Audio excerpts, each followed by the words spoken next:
Apa yang terpintas di benak kamu akan film-film Michael Bay? Ledakan? Bombastis?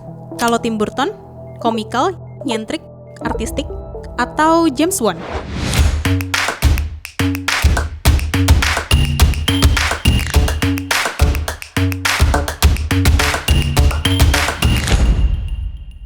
Halo semuanya, selamat datang kembali di Siasat Sinema, tempat di mana studi Antolog berbagi tips dan siasat seputar filmmaker. Kali ini, Siasat Sinema ingin membahas tentang macam-macam gaya sutradara bikin film. Tiap sutradara pasti punya gayanya masing-masing untuk bikin filmnya, dan jadi karakter tersendiri di masing-masing filmnya. Kira-kira apa aja sih? Yang pertama, realisme. Sutradara yang menganut gaya realisme berfokus pada penggambaran kehidupan sehari-hari secara akurat dan natural. Kalau kata orang-orang, filmnya ngalir. Tipikal sutradara tersebut justru lebih mempercayai aktor yang non-profesional dan lokasi yang real untuk memberikan kesan yang otentik. Seperti Abbas Kiarostami, Love Diaz, bahkan Riri Riza di Laskar Pelangi juga memilih pemeran yang dominan masyarakat setempat dengan latarnya di Belitung. Yang kedua, ekspresionisme.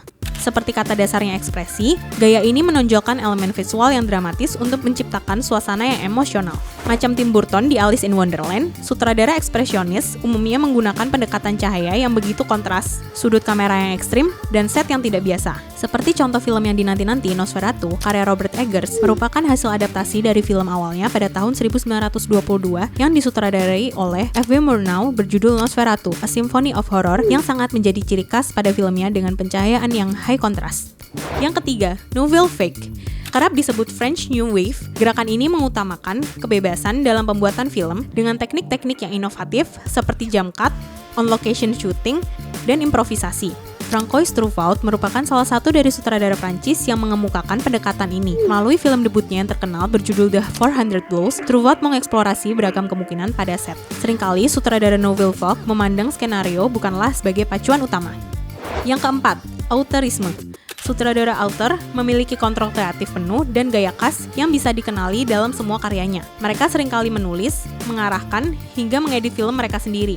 Seperti contoh sutradara legendaris Alfred Hitchcock serta Quentin Tarantino, yang bahkan uniknya seringkali memasukkan shot close-up kaki wanita di film-filmnya, sampai dianggap para penikmat filmnya untuk memenuhi kebutuhan fetishnya. Yang kelima, surrealisme. Pendekatan sutradara dengan gaya ini seringkali menciptakan dunia mimpi yang aneh dan sering tidak logis. Sutradara dengan pendekatan ini biasanya bertujuan untuk membuat penggambaran dari simbol-simbol sebagai metafora untuk memberi kesan atau pesan tertentu. Seperti salah satu sutradara bernama David Lynch, di film-filmnya seringkali terdapat perwujudan karakter yang aneh, serta adegan yang sangat di luar nalar. Yang keenam, dokumenter.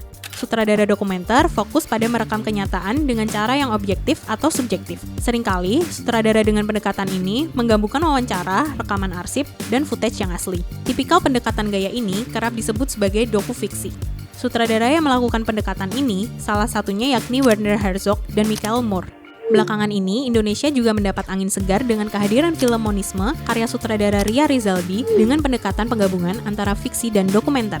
Yang ketujuh, eksperimental. Sutradara dengan pendekatan eksperimental menolak narasi konvensional. Mereka lebih memilih pendekatan yang inovatif dan non-linear. Cenderung mereka sering bermain dengan bentuk, struktur, dan gaya menciptakan impresi karya yang unik. Seperti salah satu contoh sutradara yang dikenal dengan pendekatan eksperimental yakni Stan Brakhage dengan filmnya berjudul Dog Starman, merupakan sebuah serial film pendek dengan pendekatan yang sangat unik. Seringkali Brakhage bermain dengan tekstur, warna, bahkan melakukan double exposure pada gambar untuk menciptakan kesan tertentu. Yang terakhir, blockbuster.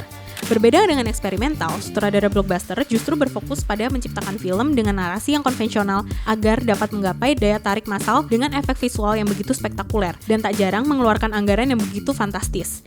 Sutradara dengan pendekatan gaya ini seringkali menggabungkan aksi, petualangan, romansa, dan drama untuk menarik penonton dari segala kalangan. Sutradara macam Zack Snyder atau James Cameron bombastis. Nah, kira-kira itulah macam-macam gaya sutradara bikin film. Dari yang unik, bombastis, liar, dan bahkan aneh, kira-kira kamu tipe yang mana? Pada episode selanjutnya, Siasat Sinema akan membahas tentang cara maksimalin waktu syuting yang mepet.